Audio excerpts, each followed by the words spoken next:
जालना जिल्ह्यातील मठ्ठा शहरात पोलिसांकडून आज एक वेगळीच शिस्तबद्ध कार्यक्रम पाहायला मिळाला। गणेशोत्सव व इतर आगामी सणासुदीच्या पार्श्वभूमीवर नागरिकांच्या सुरक्षेसाठी मठ्ठा पोलिसांनी दंगाकाबू रंगीत तालीम सादर केली।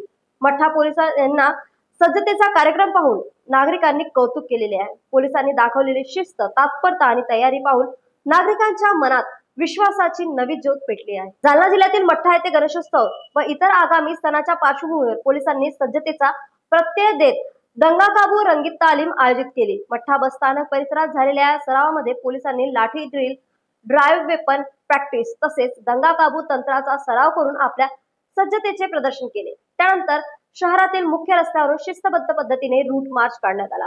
या रूट मार्च मध्ये पोलीस निरीक्षक मनोज कुमार राठोड, सहाय्यक पोलीस निरीक्षक इधाटे, उपनिरीक्षक संतोष माळगे, उपनिरीक्षक विठ्ठल केंद्रे यांच्यासह 15 पोलीस अंमलदार आणि 12 होमगार्ड सहभागी झाले। गणेशोत्सवाच्या काळात मोठ्या प्रमाणावर नागरिकांची गर्दी जमते, त्यातून अनेकदा वाहतूक कोंडी, अनुशासन भंग किंवा कायदा सुव्यवस्थेची समस्या निर्माण होते।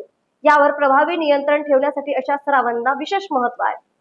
शिस्तबद्धतेने आणि आकर्षक पद्धतीने पार पडलेला हा रूट मार्च व तालीम पाहून नागरिकांनी पोलिसांचे कौतुक केले आहे। न्यूज एक्सप्रेस साठी जगदीश राठोड यांची बातमी।